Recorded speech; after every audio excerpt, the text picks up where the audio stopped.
बिस्मिल्लाहिर्रहमानिर्रहीम। अस्सलाम वालेकुम नाजरीन। आज की मेगा न्यूज़ बहुत ही डेकेड्स नहीं मे बी सदियों में आपको इस तरह की खबर सुनने को मिलेगी और मिलती है।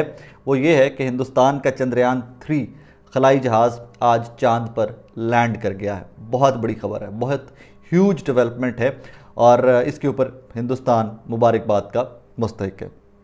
इससे पहले अमेरिका, रशिया, यूएसएसआर और चीन, तीन ममालिक थे सिर्फ जो सक्सेसफुली कामयाबी से चांद के ऊपर जिनके खलाई जहाज़ लैंड किए थे।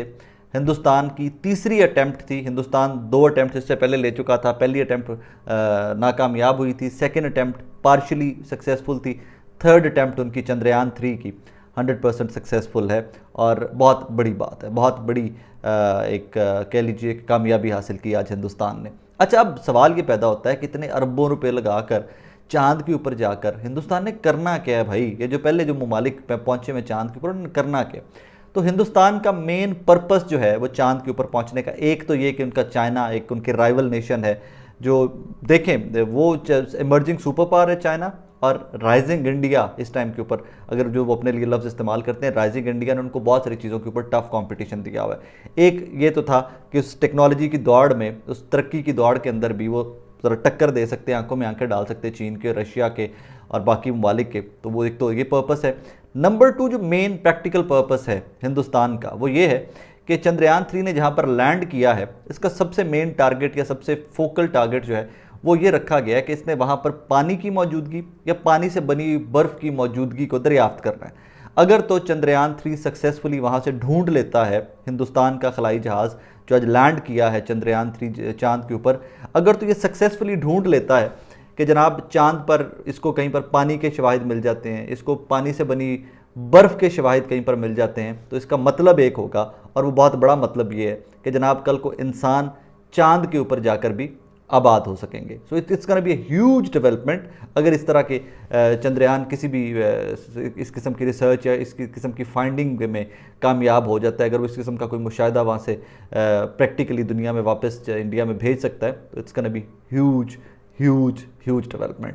बहरहाल हिंदुस्तान तो ये कर रहा है, हम क्या कर रहे हैं? मैं सिर्फ एक मुद्दे के ऊपर सिर्फ आपसे बात करूँगा एंड दैट इज़ इट। उसके ज़्यादा मुझे इसके ऊपर कुछ ज़्यादा एम्फसाइज़ या ज़्यादा रोशनी डालने की ज़रूरत ही नहीं है, बिकॉज हमारे स्कॉलर्स जो हैं आज भी, वो क्या हो गया, सिर्फ चांद भी तो गया, इससे पहले भी तो मुल्क गए हुए हैं भाईजान।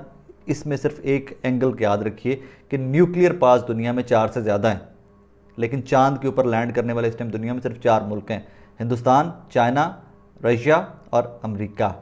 सो उनके लिए कितनी बड़ी सक्सेस है, कितनी बड़ी कामयाबी है, इसका अंदाज़ सिर्फ यहाँ से लगा लीजिए कि न्यूक्लियर पावर जो पूरी दुनिया तबाह कर सकते हैं वो इससे ज़्यादा है। एनीवेज, अब जनाब आप कहाँ पर खड़े हैं उसकी एक मिसाल ले लीजिए। रिसेंट एक हफ्ते के अंदर अंदर की एक डेवलपमेंट ले लीजिए कि आपके कानून नाफिज करने वाला इदारा पंजाब के अंदर पंजाब पुलिस है। आपके पंजाब पुलिस का एक कांस्टेबल है शाहिद जट, जो आपके पूरे निज़ाम को गालियाँ देता है, जो पूरे निज़ाम को आंखें निकालता है, जो पूरे निज़ाम को अकेला अकड़ के खड़ा हो जाता है। मुबैना तौर के ऊपर शराब उसने पी हुई है, उसकी मोटर बाइक की नंबर प्लेट नहीं है, उसने हेलमेट नहीं पहना हुआ, वो यूनिफॉर्म पहन के गालियाँ दे रहा है, सड़कों के ऊपर धमकियाँ दे रहा है, सड़कों के ऊपर वो लोगों से लड़ रहा है, वो अपने पेटी भाई ट्रैफिक पुलिस वालों से लड़ रहा है, सहाफ़ियों से लड़ रहा है, अवाम को गालियाँ दे रहा है, और आपका निज़ाम उसका कुछ नहीं उखाड़ सका। आप अभी तक शाहिद जट के लेवल के इंटेलेक्ट और शाहिद जट के लेवल के लोगों को मैनेज करने में लगे हुए। सो सिर्फ इतनी सी बात बहुत है आपके लिए अंडरस्टैंड करने के लिए कि पाकिस्तान इस टाइम कहाँ पे खड़ा हुआ है और हिंदुस्तान कहाँ पे खड़ा हुआ है। बड़के मारना, जेलों वाली इंज कर देंगे, वो कर देंगे, matters not, they have done it, they are way ahead of us. हमसे बहुत आगे हैं हिंदुस्तान, और 75 साल 76 साल इकट्ठे आज़ाद हुए थे, लेकिन कोई 100 साल का गैप इंडिया में डाल गया हुआ है, बहुत आगे चला गया हुआ है। प्रैक्टिकल होना चाहिए, और अगर आप कहीं पे कम्पीट करना चाहते हैं तो आपको मेहनत उतनी करनी पड़ेगी, आपको उस लेवल पे आना पड़ेगा। सेकेंडली नाजरीन, सदर पाकिस्तान जनाब आरिफ अलवी साहब ने ख़त लिखा है जनाब के इलेक्शन करवाते हैं, आइए ज़रा मिल बैठते हैं। अब ये सवाल इंटरेस्टिंग सी सिचुएशन है ना कि जनाब किसने करवाना है इलेक्शन, तारीख किसने देनी है? तारीख तो जनाब देनी है सदर पाकिस्तान ने, लेकिन आगे क्या होना है वो बड़ी इंटरेस्टिंग सिचुएशन है। बहरहाल चीफ इलेक्शन कमिश्नर को आज जनाब उन्होंने ख़त लिखा है, और ख़त में बड़ा खूबसूरत ख़त है। सब्जेक्ट है उसका announcement of date for holding of general election to the national assembly. आगे सब्जेक्ट के बाद आता है, my dear chief election commissioner, अस्सलाम वालेकुम।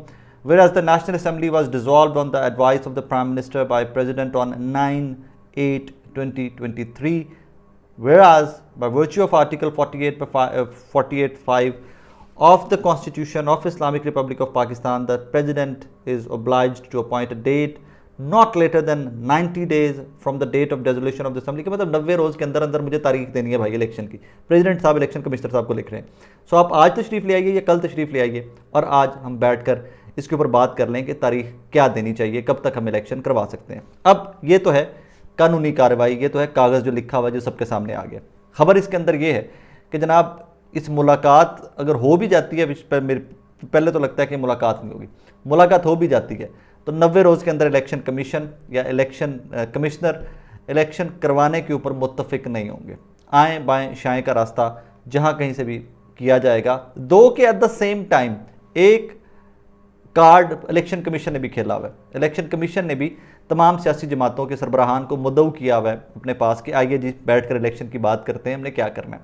ये तो है कागजी कार्रवाई जो हो रही है, अल्लाह करे कि 90 रोज़ के अंदर इलेक्शन हो जाए। इससे बड़ी डेवलपमेंट, इससे ज़रूरत ज़्यादा पाकिस्तान को किसी चीज़ की नहीं है एट दिस मोमेंट। अगली कार्रवाई बहुत ज़रूरी है, अगली चीज़ को समझना बहुत ज़रूरी है। हाफिज़ अब्दुल्ला साहब JUIF PDM कह लीजिए, हाफिज़ अब्दुल्ला साहब ने आज हमारे भाई हैं नईम अशरफ भट्ट साहब उनको इंटरव्यू देते हुए कहा कि अगर फरवरी से इलेक्शन ऊपर चले जाते हैं तो फिर मुस्लिम लीग नून का नारा भी वही होगा जो तहरीक इंसाफ का नारा, क्या इलेक्शन का नारा। मैं आज से 6 माह पहले 8 माह पहले का कह रहा हूँ कि जनाब इवेंचुअली इन लोगों ने वहाँ पर इस पर हाफिज़ अब्दुल्ला साहब की स्टेटमेंट जो है एज ए सेड अर्लियर कि वो बहुत चीज़ें क्लियर कर देती है। PDM को कंप्लीट डाउट्स हैं कि जनाब इलेक्शन नहीं आ रहे।